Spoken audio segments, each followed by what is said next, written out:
Duke Ellington, this is y'all future student. Is that right? How about that? She was in ninth grade? Zyah. Fly Zyah. I do not know who had my elevator pass. Look, ain't that crazy how we just run right into her? All right. Myles.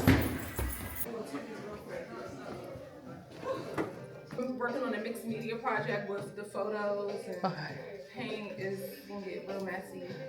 What's up, y'all? Welcome back to Shotta. Today we're here with Dee Dwyer, other known as Miss Dwyer, because you're also an educator, right? So how do you feel just, being here in the school setting and just, I feel good. I feel like this is a full circle moment. I've always been in and out of education as an educator. Taught elementary school, middle school, high school, and college. So it's just, it's embedded in me. So you was the one who did photography first, right? Well, I've done photography and educator. I've always multitask. That's not the word that I want to use. I've always been in and out of both careers, yeah. So how long have you been junior for? So if you total them up, because you said you've been in and out. Like you want me to break down how long I've been an educator versus how long? Okay. If you ask my mom, I've always been an educator because I've always been that cousin, in a cousin group, or I'm my mom's only girl. So I grew up in a house full of boys. I've always been that type that have been very assertive. I've always taught the boys how to do this, taught the boys, certain things. But professionally, I would say I've been an educator. I started off in a school system around 2016 versus being a photographer. I would say I started off being a photographer when I was a teenager. Yeah. That's insane, because I'm a photographer right now, a teenager. So how do you really promote your business and brand? How would you promote yourself, really? I let the work just speak for itself, honestly. I do the work, I put the work out there, and I feel like the quality of the work is, it speaks for itself. Also, the subject matter is very relatable, to people, so people just gravitate towards it. I heard you're very inspired by Gordon Parks. Gordon Parks is, he was amazing. He's definitely go down in the history books. Do you use black and white? I do a lot of black and white photography. This is actually a Gordon Parks photo right here in my class. I've had it for a couple of years now. Got it at the Gordon Parks Foundation many years ago. So I can't even remember. Would you say your style gravitates more towards Gordon Parks style? I would say I am inspired by him, but I don't inspire to be a Gordon Parks. So when it comes to us, as far as black photographers, documenting our community and using that documentation as a way to clarify misconceptions placed upon the misunderstood, which is us, black people. I feel like that's where that's where we align. But I also like women photographers like Carrie Mae Wims, some of my colleagues, Layla Bahrain. And I'm just, I'm heavily inspired by the energy of Southeast where I was raised, the energy of Chocolate City where I was raised. So that old school time period, the 70s, the 80s, a lot of people use a lot of black and white, film photography. So I'm inspired by that era of photographers. Yeah. It's amazing. I don't feel like we don't really get to see that more. I don't feel like we get to see that enough in this era. Because I feel like a lot of people don't really gravitate towards that style. Personally, I don't. If I do gravitate towards that style, it's in the moment. If I see something, it's oh yeah, I should do that in black and white. But other than that, I usually just do the basics. Like the color. Yeah. I think it's also what is the messaging too? Like a lot of the work that I do, what I want to do is immortalize our people, right? I want us to stay relevant for like we will forever be relevant, but as far as like within the history books. So when I think about like things that are like timeless, a lot of it is black and white, you know, like so that's what I aim to do. I love it. And then also when it comes to color, actually one of my students inspired me to like focus more on black and white. So I was teaching elementary school at the time, and I would incorporate my photography in some of the lessons because I'll have them do photography as well. And I remember showing them images of like, you know, some people that may not be as fortunate, right, when it comes to like buying clothes, the new updated clothes or whatever, staying with the trends. And I remember showing some of my students pictures of like some people, and I didn't even really pay attention to this because I was just focused on like the messaging, but their outfits, their clothes, the color, it didn't match. So you know how like, you know, some students can be silly and start joning, so they started joning on some of the people that was in a photograph. Like, their socks don't match, you know, that shirt don't go with those pants, this and that. And I was just like, you know what, oh my God, they're missing the message here. So what I did was I started turning my images black and white, just so that some of my students can really gravitate towards the lesson and not focus too much on, you know, what people were wearing per se. And then that's when I started researching other photographers and start really understanding the style of black and white and the meaning behind it. So yeah, shout out to my students. You teach high school now, right? Yeah, I teach high school part-time. You're at Duke Ellington, right? Right where we are. We're at Duke Ellington, sitting in my classroom, just chilling. Yeah, I heard this is like a great creative school, creative art school. Yeah. You know, you can do anything. So Yeah. I noticed that I want to ask you, how did you bring, because they already had a creative arts class here, but how would you say you brought photography to like how would you say you brought that genre to this school?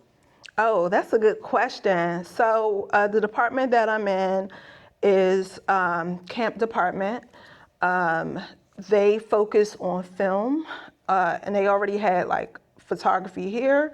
So when I came in, I would say I add to the program because I am a successful photographer. I'm still practicing photography, which is why, like I mentioned, I teach part-time, so only a few hours a week at Duke Ellington doing our arts block. Outside of that, I'm still proactive with the career. So I bring in that real life, you know, everyday experience. I'm still in the industry, so I'm keeping my students informed of what's actually happening in the industry and not, you know, the has-been. Does that make sense? And also connecting my students, you know, with real jobs. Speaking of the industry, how would you say you would maneuver being a woman in the industry? I would say, I don't know, I just move like a boss. Like, who gonna check me, you know? And I feel like, especially as a woman, a lot of times we're underestimated. A lot of times we're overlooked. So when I enter the room, I'm mindful of that. Like, I'm checking the energy. You know, you're a photographer. Energy is everything, right? Sure. So I'm checking the room, and if the energy, if I feel like, okay, they're receptive, you know, to having a woman in a room, then I'm pretty chill, pretty cool. But if I feel like it's some challenging energy in the room, then, you know, sometimes you gotta like pop your collar, let them know, like, yes, I'm a woman, but I photograph just as good as anybody in this room. Mm-hmm. Yeah. How would you say you take hate or hate comments? Oh, I don't see it. Where they at? Honestly, to be real with you, Myles, I like to focus on the positive. Although, like, you see, you know, the hate, you notice it. For the most part, I look for the love, and the love just continues to come to me. Some hate, I clock it, and I laugh at it because it's funny. Because, you know, it's one of those things where it's like, I'm on a winner team. So if you go against that, then that's funny to me, because it's like, wow, you want to be a failure in life. That's crazy. Why not get with the winning team, you know? So I just laugh at it. So would you say? I mean, I know Gordon Boss is your inspiration, but like, do you have like Not just Gordon, though. any? That's what I asked you. Do you have any type of inspiration that really like made you gravitate towards educating and doing photography? Yes, so as I mentioned earlier, Carrie Mae Wims, I love her photography. I incorporate a lot of her work into my class. Ernest Cole is another photographer. I love a lot of underground photographers. I love some of my friends. Like I look towards, my friends' work. I mentioned Layla Bahrain earlier, Jamil Shabazz, who's an old school photographer, documented the 80s. Has a beautiful personality too. He's one of those photographers that's gonna put you on, but put you on in a way where he's very genuine. He's gonna put you onto knowledge, not just opportunities. He's gonna educate you. And I love photographers that do that. And also, I'm inspired by you. You've been doing your thing since you've been 5. I've seen you do your thing, and for you to be consistent with it I've and grow. Been since I was like 3, but like. Oh, excuse me. Thank you for the fact check. It's crazy though, cause you met I met you when I was about 5. That's insane. He said, honey, you was 2 years late. You also had kids of your own, correct? Mm-hmm. And one of your daughters does photography. Yeah. Would you say that she wants to do professionally, or does she just like to stay in the background and just take photos but. Yeah, so she just expressed to me recently, and she was like, Mom, I really truly want to learn photography. So prior to that, it was like she knew the basics, but we never really went into it like that because she was always like a visual artist. A lot of visual artists, they already have like a very, artistic eye. So anytime I would need a photo taken of myself, I'll just put the camera in her hand and I'll say, Ziggy, take this photo of me. And she's just naturally talented. She would get the shot, She understood the lighting because she's a visual artist. But I never really went into like full lessons of like the aperture shutter, sorry. I never went into like the details of photography with her because she never really like gravitated towards it 100% if she wanted to like really know. And I'm the type, although I may be into something, I'm not gonna push it on my kids. I'll just have it around, I'll have whatever I'm into around them, and the moment that they say, Mom, look, teach me this, then I'm like, yes, let's do it. Because I feel like if I force it on them, my kids, we're all fire signs. They're gonna be rebellious and be like, I don't wanna do this. So the other day we had a heart-to-heart, and she said, I wanna do it. And when I say I wanted to jump for joy, Myles, I wanted to scream, like, I've been waiting on this moment. But I had to play it cool, because I was just like, I want her to stick with this. I don't want her to get mad. She's a teenager. I don't want her to get mad and be like, I don't want to do this camera. So I was like, all right. I feel like you and my mom were the same way. Like, she'd be like, ask me, like, do you want to do this? I'm like, And then if I turn around and say, like, later, like, I want to do it, and then she's like, yes, let's go. And she, like, teaches. Cause we're waiting on y'all. Like we're there. We're just like, okay, let them go through their emotions, let them figure it out. But once y'all make that decision that we've been waiting for, it's like, all right, game on, let's do this. So yeah. How do you balance your photography life, your educating life? How do you balance your work? How do you have a work-life balance? Would you say? That's a good question, Myles. I don't. So I'm working on that now. I sacrifice a lot of sleep, which is so wrong for me, especially as an Asian woman.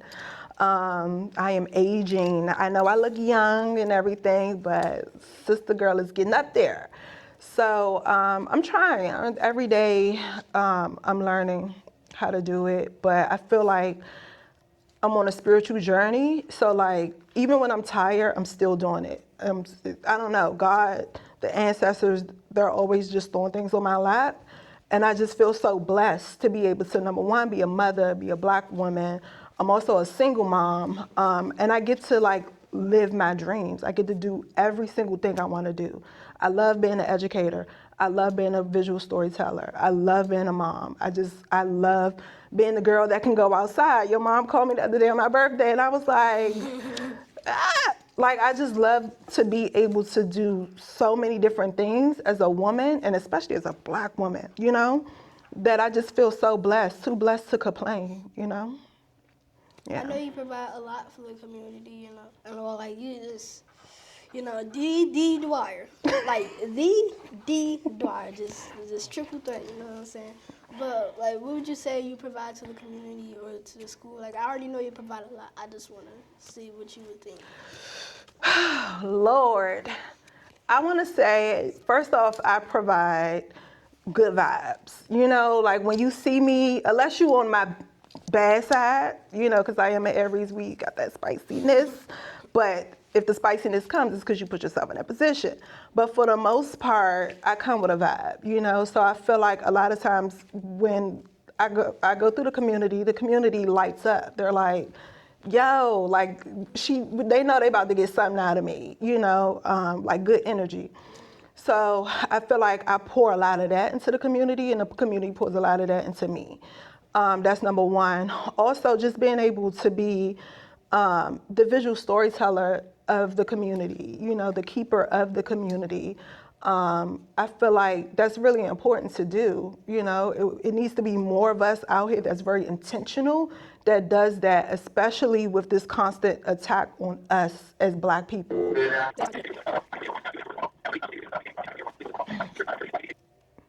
Okay, you can go now. Okay.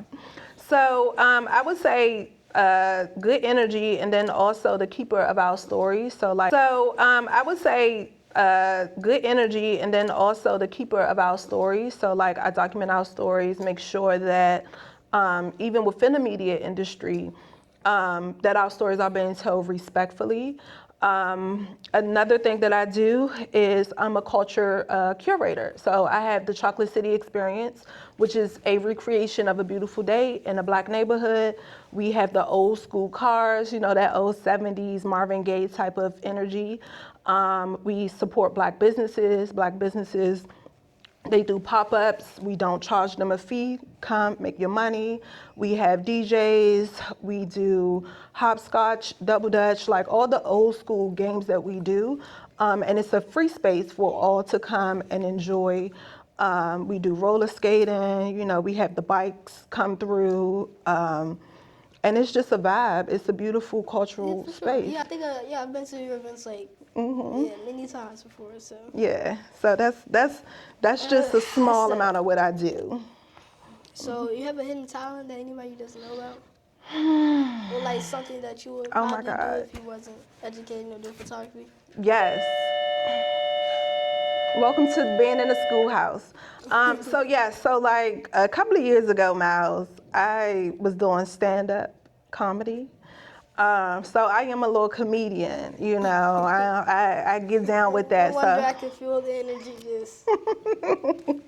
Yeah, so if I wasn't doing any of this, I would hopefully be on tour doing stand-up comedy. So do you have a certain camera that you like to use? So I have a Sony A9 that I love. I'm in love with it. And whenever I want to do film photography, I do my Canon AE1. That's my baby boo. Yeah.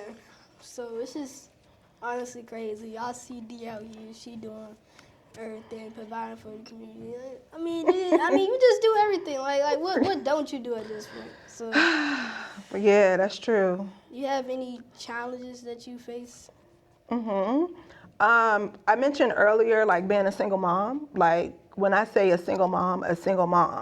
So I have my family as support. I was married, you know, divorced and all of that, but just trying to live your dreams, and then also being a provider for your family. That's a big challenge.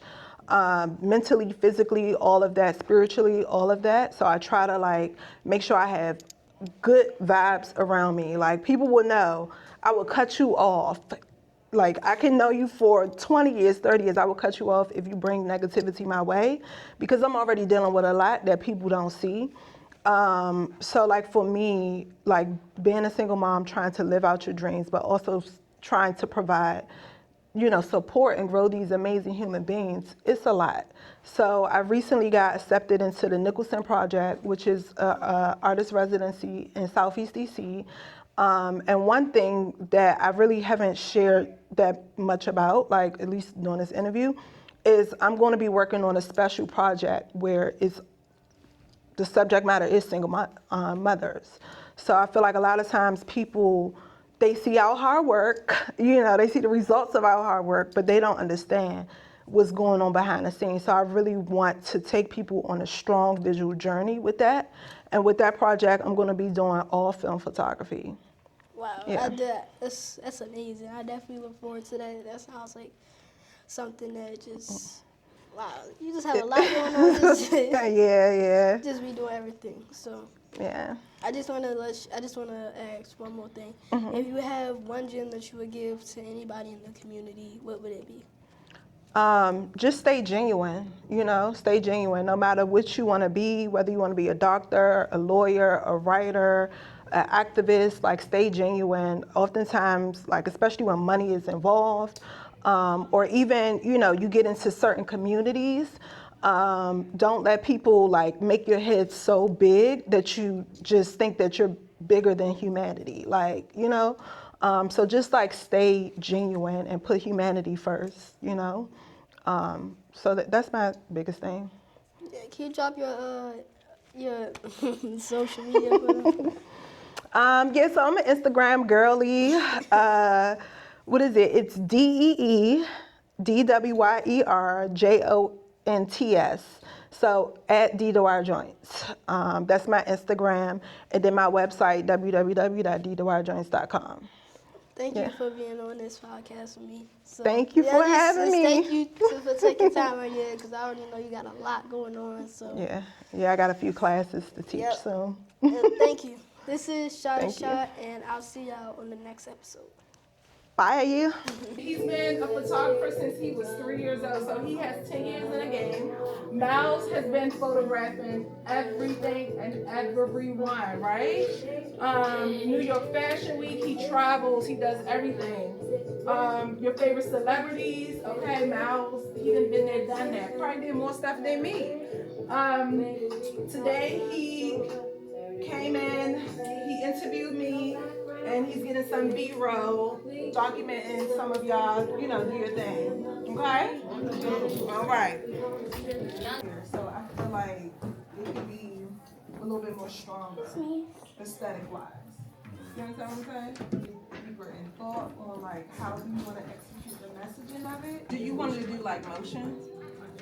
Actually, I like it though. I'm just trying to figure out like how the delivery is going to be, just so that way we can plan for it. I actually really like it. And I like how the monsters and stuff look. I think that's pretty cool. I sort of like it. I like it too. I think that with your Shotta, so I like this style. I think that makes it Yeah. So put silver on there. you can start off with the gold tee if you like that, and you can add I can't take it off. either way, it's gonna be nice. Or should I Where is it? I feel like Look at Olivia. She's want to know. I feel like if stuff, you should follow these patterns. What about something like out here? Maybe like draw something and have it gleam on it. I got some pastels. I'm sure it doesn't have. Like maybe abstract lines, like dots or something. But honestly, I feel like with this piece, the edit is so good, you don't have to do too much. Like if you're gonna keep the same, like the hint of gold, I feel like that's the vibe. If you want to add silver, that's nice. But other than that, you don't want to do too much because it's gonna be overwhelming. Right. Then you want to Yes, thank you. That's hard. So you want like straight line and then around? Yeah, like that. Real quick. Come here, come here. Go look at the gold sheets. I think that would look nice. Like brighter, okay. No. Like make it look like anger, like it's supposed to be sad. Like I would make this like more like I would like put like more emotion in the red. It's like some more red. Sure, like more red, like the way you want to put it though. And then I also have these little like pearls. I think that would look nice. Hey, Miss D. Hey, Kaden? So real quick, right? Oh yeah, let me see if you. I mean, I'm thinking about What the shirt. would the Like, class I feel have like for you you? need to work on the shirt. I feel like you don't want to do if you do too much on the face. Cause I feel like the goal right now, like, What do you if it had me, like, I feel like doing like deep roots, so I want to like. You have earrings? So you want to like make his eyebrows yellow or something? I don't know where I want to put the yellow. Oh, I like this. It takes time. But I think with the pros, it'll make it look better. Yeah, and use Mod Podge. Oh I gotta do shit. See that. if Mod Podge will work. If not, then you may have to use some super glue. So can you just take a moment and tell us what this class is actually about? Yes, so this is my photojournalism class. However, I wanted us to do something fun for their last project because they're about to graduate. These are my seniors. So they're doing a mixed media art piece where they're incorporating photography and other mediums of their choice, preparing for their upcoming showcase, which opens April 24th here at Duke Ellington.